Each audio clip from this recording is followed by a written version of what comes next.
নমস্কার বন্ধুরা, welcome to হুদীপ sports. আর এই ভিডিওতে তোমাদের জন্য থাকছে বেশ কিছু গুরুত্বপূর্ণ খবর। তো কোথাও যেও না, শেষ পর্যন্ত ভিডিওটা দেখতে থেকে অনেক কিছু রয়েছে তোমাদের জন্য এই ভিডিওতে। এবং ভিডিওটা শুরুর আগে যারা যারা চ্যানেলে নতুন, প্লিজ চ্যানেলটাকে সাবস্ক্রাইব করে পাশের বেল আইকনটিকে প্রেস করতে কিন্তু একদমই ভুলবে না। তো শুরু করা যাক আজকের ভিডিওটা।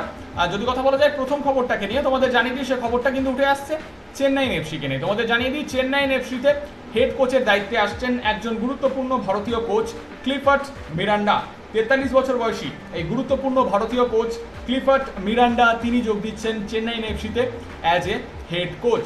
ক্লিফার্ড মিরান্ডা, যার কোচিং কেরিয়ারটা যদি দেখা যায়, তিনি কিন্তু এফসি গোয়াতে অ্যাসিস্ট্যান্ট কোচের দায়িত্বে ছিলেন এবং তার পাশাপাশি ওড়িশা এফসিতে অ্যাসিস্ট্যান্ট কোচের দায়িত্বে ছিলেন এবং তার পাশাপাশি তিনি কিন্তু মোহনবাগান সুপার জায়ান্টে অ্যাসিস্ট্যান্ট কোচের দায়িত্বে ছিলেন এবং তার পাশাপাশি ইন্ডিয়ার আন্ডার-23 টিমে তিনি কিন্তু হেড কোচের দায়িত্বে ছিলেন এবং মুম্বাই সিটি এফসিতে তিনি অ্যাসিস্ট্যান্ট কোচের দায়িত্বে ছিলেন।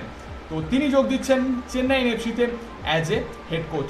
তো তোমাদের কি মনে হয় ক্লিফার্ড মিরান্ডা, এই গুরুত্বপূর্ণ ভারতীয় কোচ, তিনি যোগ দিচ্ছেন চেন্নাইন এফসিতে অ্যাজ এ হেড কোচ, সেটা চেন্নাইন এফসির জন্য কতটা ভালো হবে? তোমাদের এ ব্যাপারে কি মতামত অবশ্যই কিন্তু কমেন্ট করে জানাতে একদমই ভুলবে না।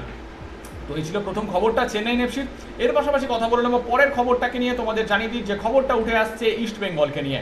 তোমাদের জানিয়ে দিই ইস্ট বেঙ্গল কিন্তু ভীষণভাবে চেষ্টা করছে একজন গুরুত্বপূর্ণ ভারতীয় সেন্টার ব্যাককে তাদের দলে নেওয়ার জন্য। 34 বছর বয়সী রাহুল ভেকে, হ্যাঁ ঠিক শুনছো, রাহুল ভেকের সাথে কিন্তু ইস্ট বেঙ্গলের একটা কথাবার্তা চলছে এবং সব কিছু ঠিকঠাক থাকলে রাহুল ভেকে তিনি কিন্তু যোগ দিতে পারেন ইস্ট বেঙ্গলে।